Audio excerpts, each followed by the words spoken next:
Hello and welcome to episode 12 of the Practice Squad. I'm one of the co-hosts, Jordan LaRoche, and as always, I'll be joined by Henry Standage here in a few seconds. But we want to thank the Bottom Line and the locker room at the Bottom Line for allowing to use the space. It's a great vibe to come in here on a Wednesday afternoon and just talk some football with some buddies. But without further ado, here he is, Henry Standage. Henry, how was your weekend? It was good. Another Jets win, which is just becoming the usual these days. So that's been great. I cannot hit a bet for the life of me this year.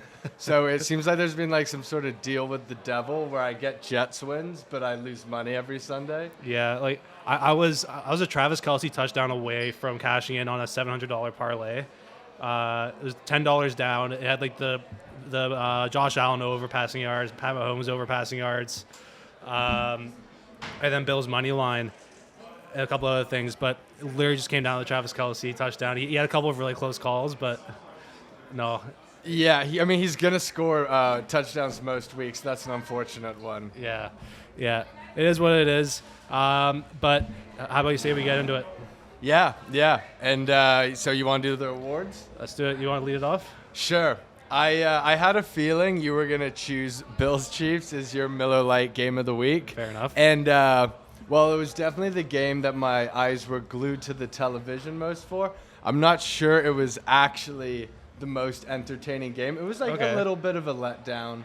Maybe a little bit, but I don't know. I feel like the hype around the matchup just made it just kind of rose above to what it actually was. Yeah, and you've like Josh Allen hurdling people, and Mahomes threw a late pick. Don't get me wrong, it was great, but 24-20 when the over/under on that game was probably like 85. But I chose Bengals Saints because this was a really big game for both teams. 2-3, Joe Burrow returning to the place where he was a college legend. Same with Jamar Chase. I saw they gave him a really fun homecoming. Yeah. Lots of fans for Joe. And he had his prized cleanest game of the season, 300 yards, 3 touchdowns. And while the Saints did lead most of the game, Jamar Chase had his breakout game this year. Yep. Clutch touchdown with about 3 minutes left in the game. And, it was tight the whole game, so I had that one. Yeah, and I mean, let's go to the New Orleans side for a second. It was just a weird game for them. I mean, without Michael Thomas, without Jameis Winston, without Marshawn Lattimore, and a bunch of other guys, this team managed to stay in it. And granted, a lot of that is off the back of Alvin Kamara, but Traquan Smith had a good game. Juwan Johnson, the tight end, brought in a couple of big passes as well. I mean, the Saints are just kind of in a weird passing in the season right now with a lot of guys out, and the fact that they can keep this game close is a good sign for them. Saints seem to have the most volatility week to week of any team. Like they can lose to anyone, but they can also beat anyone. Yep, and give them credit. I mean, Cincinnati's a great offense, and you said Joe Burrow had a great game. So no, I didn't get to see. I didn't get to catch too much of it, but it was a great game though. Mm-hmm. And honestly, just seeing Jamar Chase break out is fun because he is probably like my favorite player to watch with the ball in his hands, at least for a wideout in the league. And he finally was making some guys miss, getting into open space. And that crowd was rocking because of the homecoming aspect. And for the Bengals, slowly starting to come back up to where they were last season after a bit of a shaky start. So all signs are pointing to them being back in the playoffs.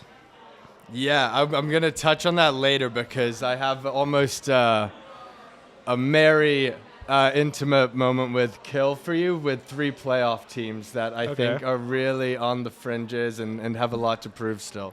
Yeah, right. What's your game of the week? All right, well, you said it, Bills and Chiefs. In my opinion, like I'm sure most people would agree, it's a preview for the AFC Championship game.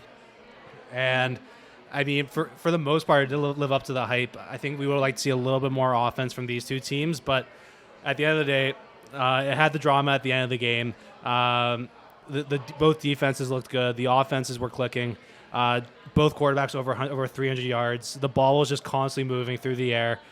I don't even think the Chiefs had that many rushing yards at all. I think they might have only had like 50 or 60 throughout the whole game. So 68, yeah.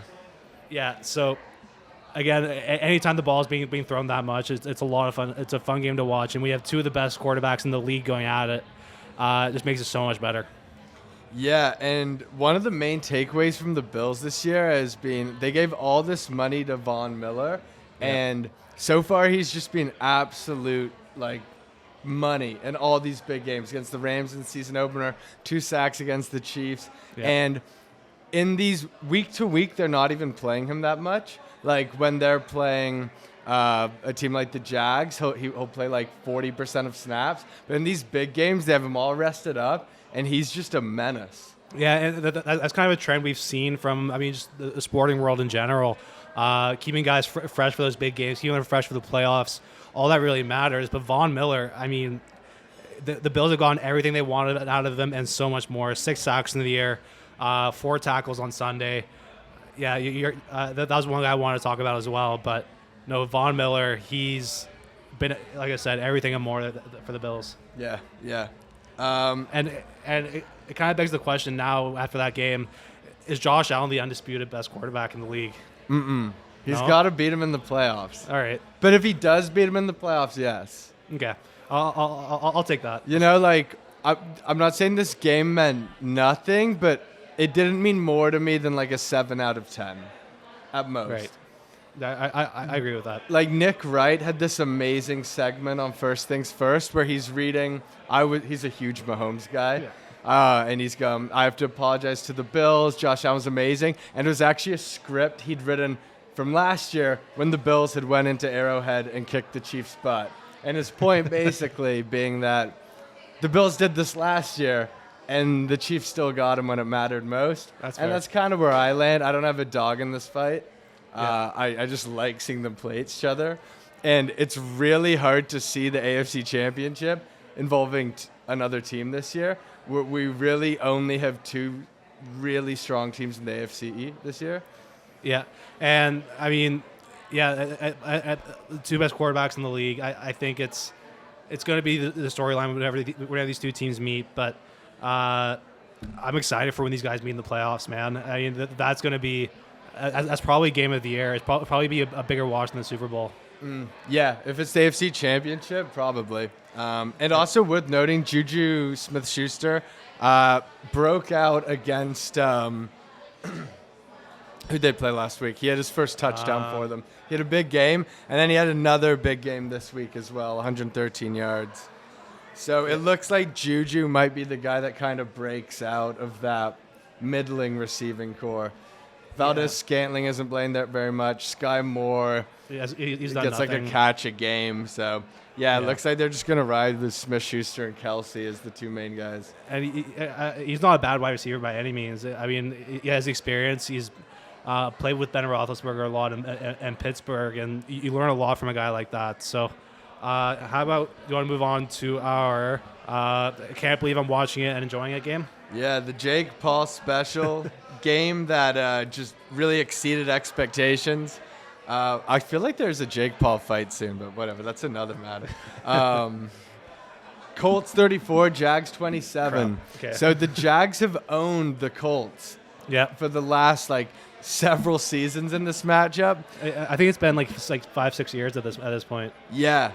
And the Colts had a pretty rocky start to the season and have sort of righted the ship. Matt Ryan threw for almost 400 yards. Yep. The Jags also had a pretty strong game on offense, and this one was just back and forth the whole way through.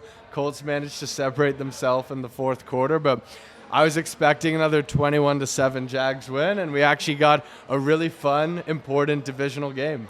Yeah, Matt Ryan damn threw the ball 60 times, which... if you're watching as an outsider. 58 times. Holy cow. 42 for 58, 389 yards, and 3 touchdowns is not what you really expect from a guy like Matt Ryan, but I guess he's one of those guys that can have these kinds of games just out of the blue. But it looked like that game was going to be a pretty low-scoring one for most of it because we had 5 TDs on the final 7 drives in that game.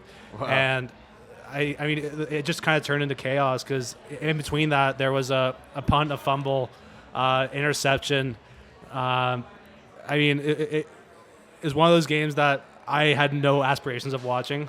I'm not used. I don't like watching either of these teams, but it came together really well, and I mean, it was just a great matchup from a viewership standpoint. And it begs the question whether the Colts should look into being more of a pass-heavy team, because with Jonathan Taylor this year, that offense has struggled to get off the ground, and really big breakout game from Matt Ryan, and probably a big sigh of relief for Colts fans who early in the season, Carson Wentz was actually playing pretty well, and Ryan wasn't, and it's like, no, you made the right decision moving on.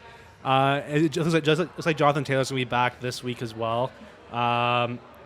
So it'll be interesting to see how he kind of comes back into this offense, because after a game like this, you kind of want to keep doing what's been working for you, and bringing in Jonathan Taylor just kind of throws a wrench into that. Okay, Shakespeare in Love for the game that was the most nap-worthy. I had the same game for my I can't believe I'm watching. I'm watching. My Shakespeare in Love, Chargers and Broncos. Okay, same. I mean, obviously. I mean, this might be the worst football game I've ever seen. Thursday night was pretty tough, too, this week. It was. But, I mean, two teams that we expected to have good offenses coming into this year. The Chargers have been up and down at the best of times. But a 19-16 game with these two offenses on paper, it's mind-boggling.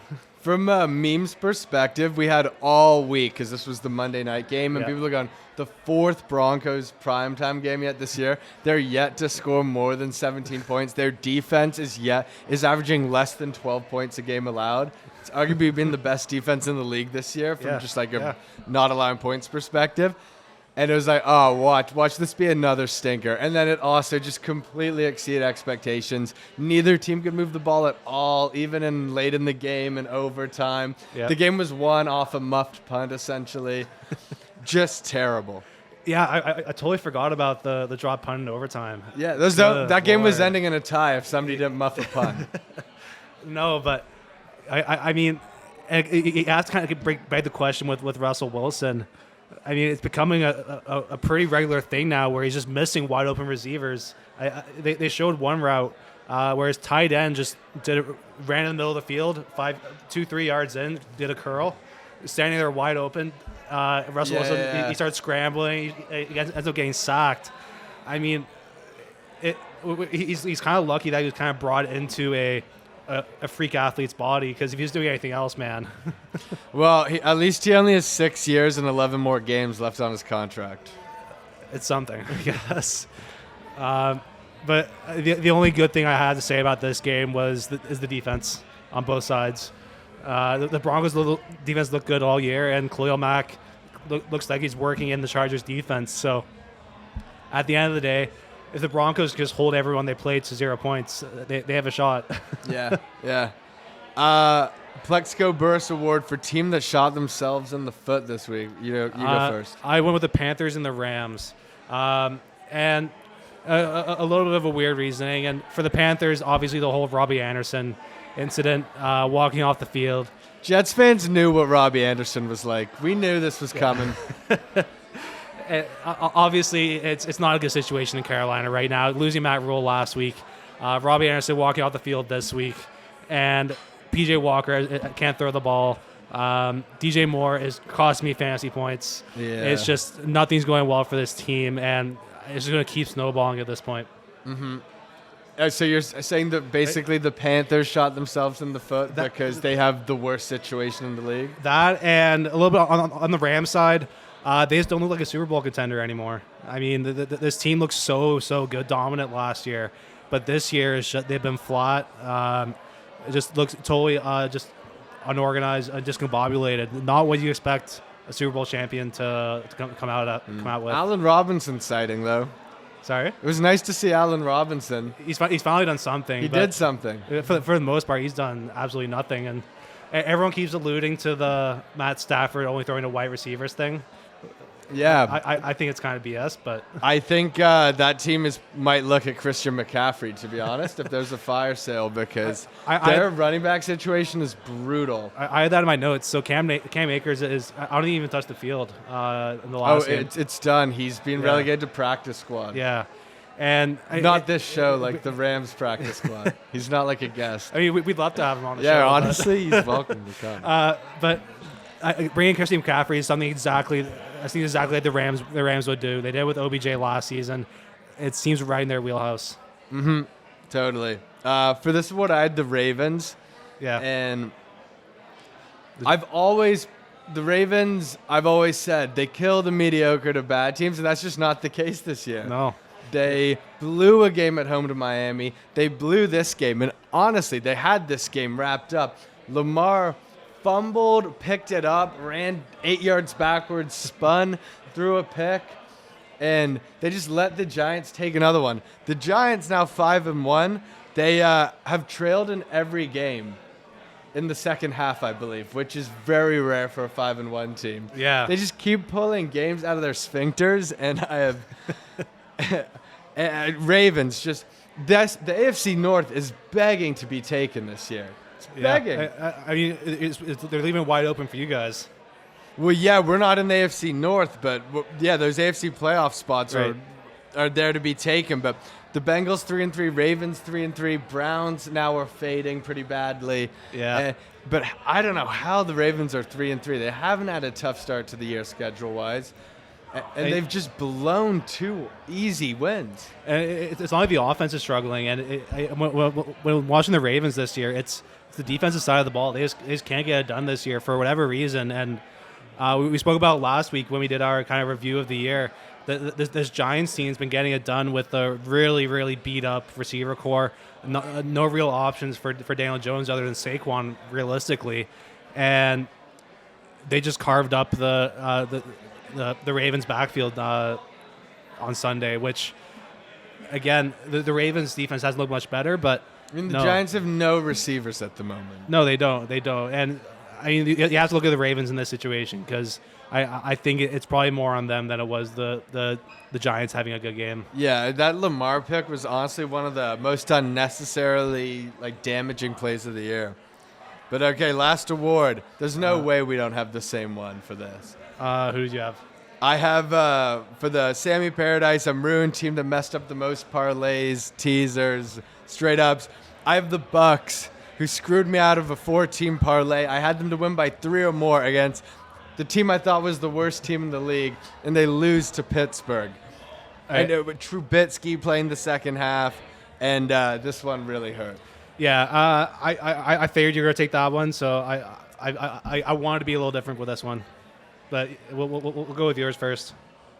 Well, I don't even know what else there is to say. The Bucks team not taking care of business this year either, and to come out and to go down early to Kenny Pickett and allow Trubisky to come in and game manage, and you're not able to score more than 18 points against a defense without T.J. Watt, without some other starters.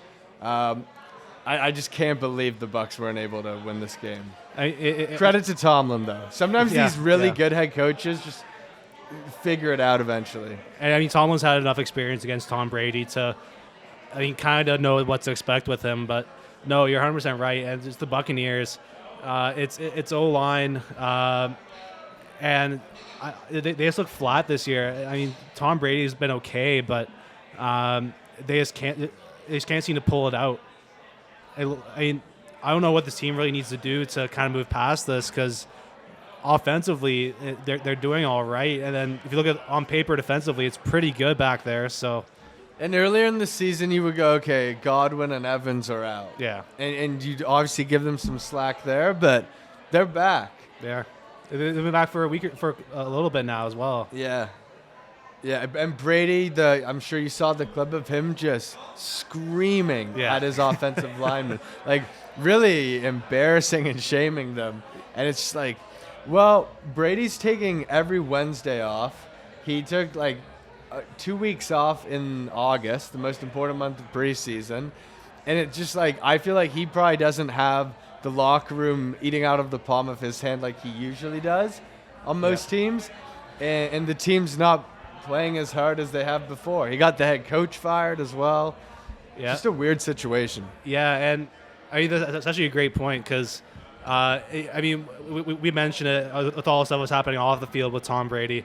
That's obviously going to play a factor in his mental state. And we said a couple of those situations this year. I mean, throwing the iPad earlier on in the year, a lot of people were upset about, and then just berating people on the bench.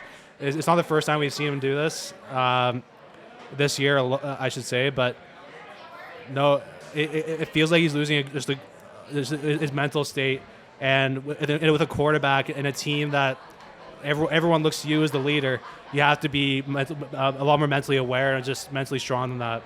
Yeah.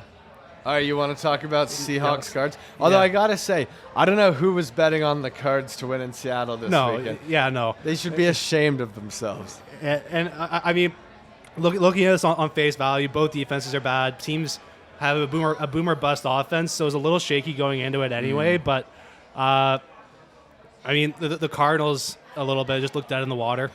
I did place a few side bets in this game. They did ruin me, but the Cardinals are dead in the wire right now with Marquise Brown out for the season. They do get D-Hop back next week, and they bring in Robbie Anderson. So that might be able to mitigate some of that loss. But Marquise Brown's been a really good receiver this year. He has. And one of the best in fantasy. But it just adds that they're missing James Conner as well. This team's starting to lose some options offensively. Yeah, honestly, a really tough week for the AFC West or the AFC South as well, to be honest, with the Bucks and Niners having terrible losses and the Cardinals losing again. It looks like they're probably out of the playoff race before they even started. Yeah. Even this game, I put some money down on Geno Smith passing yards over.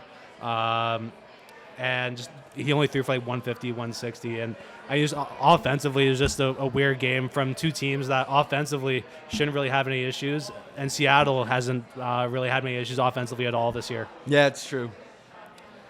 All right, I like the case you made. Okay, I just want to run through some other stuff, and then we'll take a quick break. Falcons now 6-0 against the spread. Yeah, I want to. And I saw they're catching like another touchdown this week on the spread. We're like they're really? +6 or +7, and it's just like, Yeah. at what point are we just gonna actually start all betting the Falcons on the spread? And again, like that's the team that's kind of just surprising people. I mean, Mariota is having a hell of a year, a good little redemption arc for him, but it's some great things out of Atlanta. Yeah. Jets in the fourth quarter this year. Now 68 points, 420 against. The Jets in the fourth quarter are the second best team in the NFL. The best team in the NFL is the Eagles in the second quarter, where they have 112 points for and 27 against. They're almost plus 100 in the second quarter 6 weeks in. And we did see that a little bit on the Sunday night game because that second quarter they did take over, and then as soon I think it was Lane Johnson he went down in that game. Yeah, he got concussed. And all of a sudden Micah Parsons went off, and that game just totally flipped. And well, with that in mind, farewell to Cooper Rush. It was fun. Yeah. His undefeated streak in the NFL. And it looks like Dak's coming back next week. I think if Cooper Rush had a good week this week, or a better week, I should say. If he had lit it up, yeah, he might have stayed. But over the last few weeks, he has been coming back down to earth a little bit. I wanted to shout out the rookie running backs. Looks like an amazing crop. Damian Pierce looked great this year. He was on bye, but Breece Hall again looked awesome. And Kenneth Walker for the Seahawks was carrying that offense. And I don't know why he wasn't playing over Rashad Penny. He looked like he could offer way more from what I saw on Sunday. Yeah, and I mean, it's one of those positions where we were kind of seeing a transition in the NFL where teams don't want these older running backs anymore. Yeah, we're going to see them start going higher in the draft again. Because it's like, why is Breece Hall going 36th? He's amazing. Yeah, no, you're 100% right. You're going to want that young running back for 4 or 5 years at the very most. Costs nothing. And you dump him. Yeah. Anyway, shout out the rookie running backs. And, quick game for you. Playoffs in the hunt, no chance. Okay. All right. Bengals, Dolphins, Jets. Bengals, Dolphins, Jets. So it's in the playoffs. What are the other two? In the hunt, no chance. Okay. So I think I put the Jets in the hunt. I don't know if they'll quite make the playoffs, but I think they'll be right there. The Bengals are in the playoffs. And you're ruling out the Dolphins. Yeah. I Dolphins so. definitely have some bad karma coming. Just like the Browns, some bad karma. And the Dolphins are taking a bit of a lull right now. And I can guarantee you when Tua gets back on week 1, whenever when he returns, I think it's this week or next week. Who knows? It's going to take him some time to get back into it. That's just how people are after concussions. So I'm expecting a bit of a slow return for Tua and the rest of the year for the Dolphins. How would you order that? I wasn't sure, to be honest, because I think the Dolphins should be 1-5. Like I said, they pulled a Ravens game and a Bills game out of their butts. Bengals, frankly, the Jets look the best of these three teams, but I'd probably put them in the hunt. Jets also have a pretty interesting matchup this week to get 5-2. And quick one for NFC, Giants, Falcons, Packers. Giants, Falcons, Packers. So this is probably the better of the two. Yeah, that one's really tough because the Packers have been slow. Packers look terrible. They have nobody to throw to, and their O-line cannot block. Yeah. So who's the third team? It's the Giants. Falcons, Packers. Okay. So I think the Falcons are going to miss the playoffs. I think they're just a little too far behind right now. That's a lot of room to make up. They're 3-3. Shit, they are? Yeah. Crap, I didn't realize. Beat the Niners. They're 6-0 against the spread. Pretty good team. I didn't realize they were 3-3. Okay. That changes things then. You know what? I'm going to do a dark horse pick here. I think the Falcons are going to sneak into the playoffs. It's going to come down to Week 18. And even bolder, Packers missed the playoffs. And Giants finish in the hunt? And the Giants finish in the hunt. Okay. All right, well, we'll take a quick break, and then we'll look at the games for next week. All right, now for the time in the show where we look ahead to next week, talk about our favorite lines, make a pick on each game. And the first one is Thursday night. Huge stay-away vibes. Yep. The Saints playing in Arizona. Arizona, a 2.5-point favorite. I don't think anyone's feeling good taking Arizona as a favorite on the spread right now. And the Saints are just too wildly unpredictable. But yeah, I mean, we said in our last little segment, you said it, the Saints are probably the most volatile team in the league right now. And the Cardinals as well, for that matter, too. I mean, this team should be doing a lot better than it is. It was doing a lot better last year. Maybe D-Hop changes that. But even then, I don't know how much one wide receiver is really, or I keep forgetting to bring in Robbie Anderson. Two wide receivers is going to change. Yeah. This one, I think it's impossible to have a take on this game. I'll take the Saints plus 2.5 because when in doubt, just take the points, I guess. Saints money line plus 120 maybe. Maybe. And then the Browns and the Ravens. Ravens at home. We're looking at a 6.5 line with the Ravens being the favorite, but Cleveland's just been struggling the last few weeks. It looks like they're just continually in a bit of a downward spiral right now, and it keeps getting worse and worse. Teams have figured out Brissett, and Joke has been quiet the last few weeks. So Cleveland's definitely come back down to earth a little bit. Mm-hmm. And the Ravens have those injury problems where Bateman has been playing. Dobbins was out with knee tightness this week, and you'd like to see them get healthy before you take them 6.5 points. Yeah. At a certain point, this Browns team is starting to look a little bit beaten. They got mauled by the Patriots this week. Couldn't stop the run, got killed on play action, and I'll take the Ravens in this, but... the line literally just changed for me. Me too. Just went from 6.5 to 6. Yeah. So. It doesn't make me want to take it even more anymore, but... You ready to move on to the next one? Yeah. Bucks and the Panthers. This is just a dreadful slate of games. This It might be the really worst is. slate of games this year. I mean, even at a +10, I'm not taking this. No, I'd probably take the under 40.5 if anything, and just be like, sure, Bucks will win 16-10 or whatever. It's going to be one of those games for sure. Panthers. Okay, you don't see NFL players get kicked out of games by their own head coach very often. No. Even the Antonio Brown situation, I believe he quit. I think they asked him to go back in the game, and he said no and just like retired. I think so. Yeah. But I mean, the vibes during practice and the locker room before games just must be terrible. At some point, Sam Darnold's gonna be back. Yeah. Do you go to Sam Darnold? PJ Walker wasn't great on the weekend, but So PJ Walker, I believe, played for Rule in college, and that's why he was on the Panthers. Rule really liked him, and they were effective together in college. But I don't think the average NFL person thinks PJ Walker's an NFL caliber quarterback. yeah, that's fair. That's fair. Put up 10 points this week. He looks tiny. Like, I still also want to say about Carolina. I've lost it. Yeah. But yeah, maybe DJ Moore will be able to get a little bit more going without Anderson. But You're telling me I've been trying 2 days now trying to trade him in fantasy.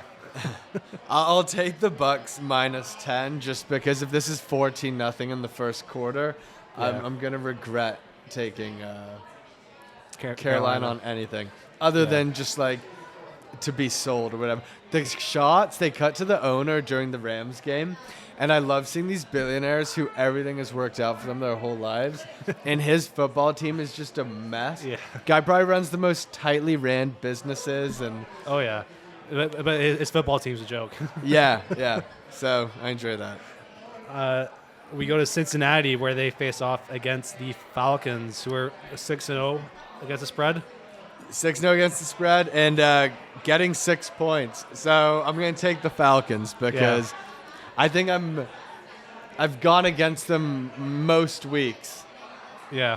And I'm done. I mean, they're kind of taking the Lions spot, but that fun team that's kind of fun to cheer for against some of these bigger teams. But no, at +6, I'm definitely taking that. And I like over 47 as well. Yeah. No, I agree with that too.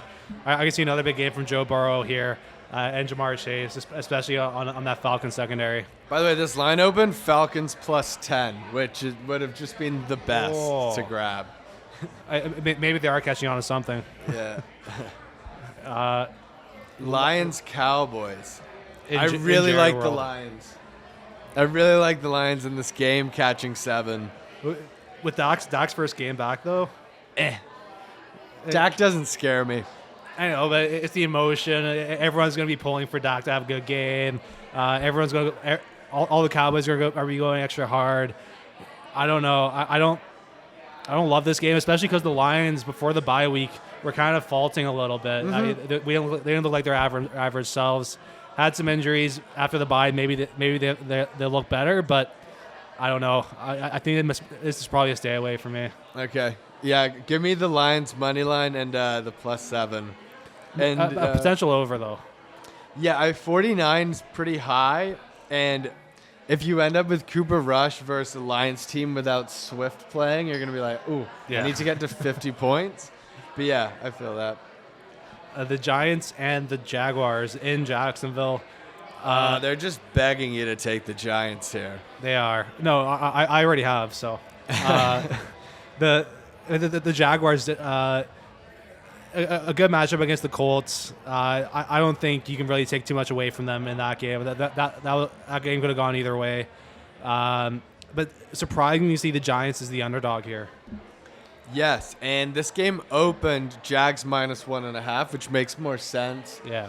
You know, usually you get 3 points for the home team, which means on a neutral field they'd have Giants. But even though 65% of public money on the Giants, Vegas has still moved the line up to 3 for the Jags.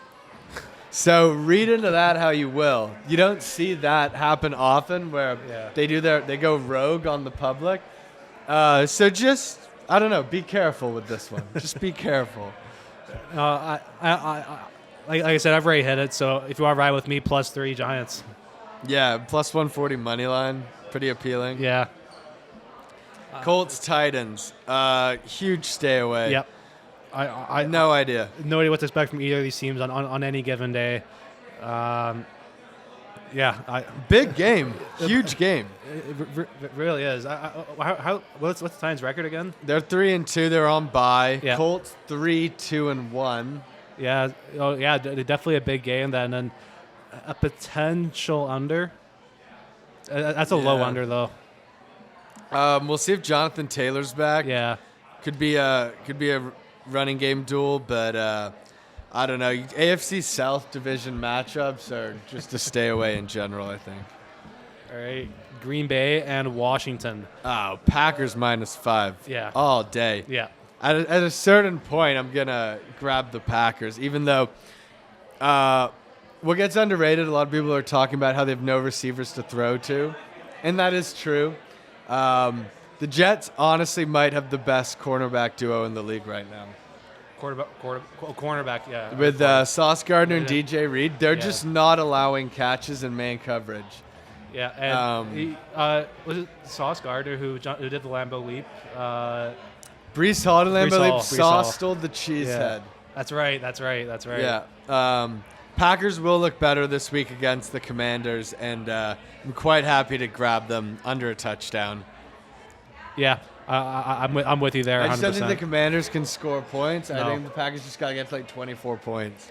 Yeah, I mean Carson Wentz, he's just closing his eyes and throwing it up there. Mm-hmm. Jets, Broncos. Here we go. I'm riding with you. Yeah, I'm riding with you. It's time, man. We're actually pretty good, and also Zach Wilson still might not be good, but the rest of the Jets team is good. Yep. Their D-line is really a Quinnen Williams, I think, is like 4th in Defensive Player of the Year betting. Sauce leading Defensive Rookie of the Year. Brees Hall leading Offensive Rookie of the Year. Corey Davis having a nice year. Offensive line starting to gel. Jets have a good team. The quarterback just might not be good, but I don't think that's a huge issue against a Denver team that can't get to 18 points. Yeah, and I mean, would you believe me if I told you that the New York Jets would beat the Green Bay Packers and then have a very good shot at beating the Denver Broncos the next week? Yeah. This line opened Broncos -7. Yeah. And 88% of money on the Jets, and now it's a 2-point spread. No, I wholeheartedly believe the Jets are going to win this game. I mean, the defense has just looked incredible, and Russell Wilson, at the best of times, has looked mediocre. So, yeah, but also we're staying humble. Over 38.5 points. I like Jets money line. Yeah. Here's the thing. I may have taken a little peek at New York flight prices in January. Oh, really? Just like a little peek, just in case.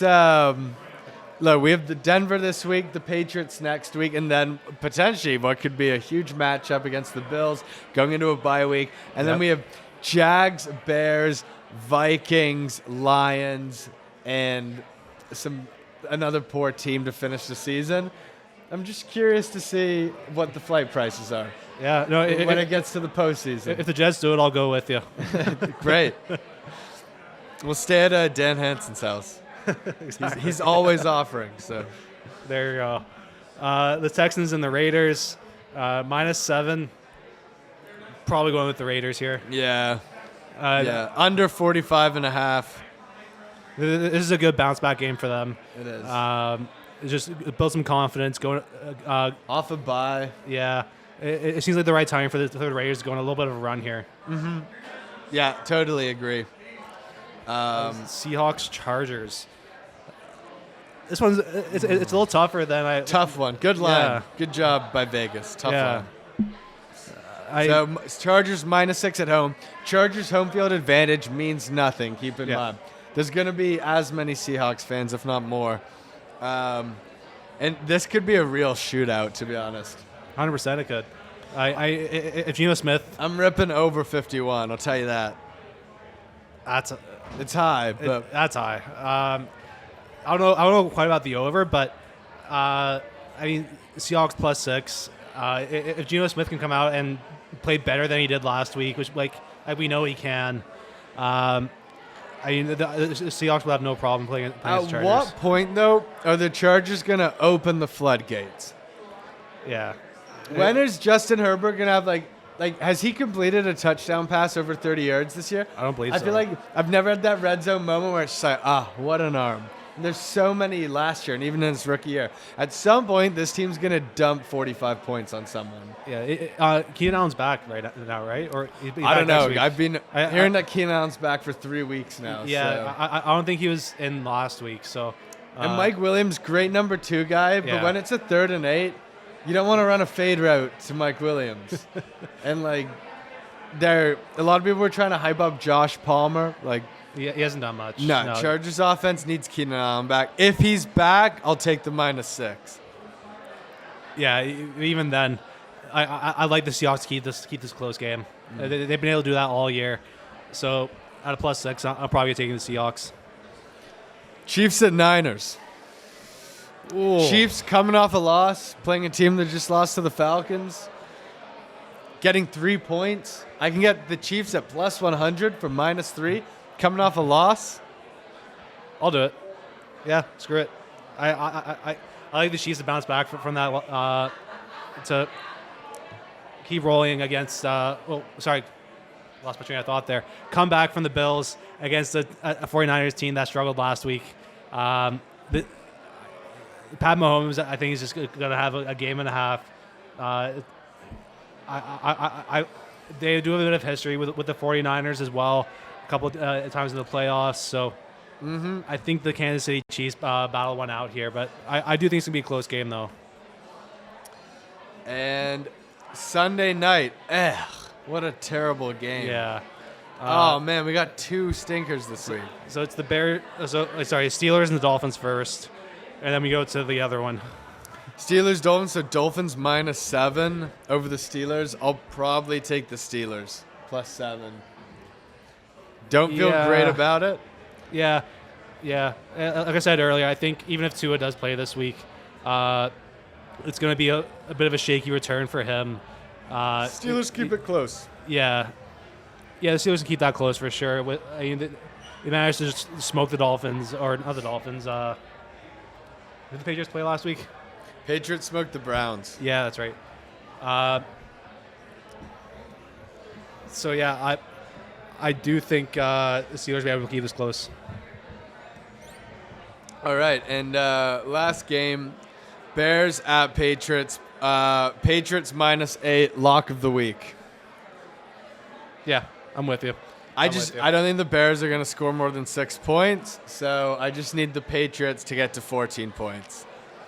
The one thing about the Patriots that's looked good all year is that defense. So I think Justin Fields is going to have a hell of a time trying to throw against it.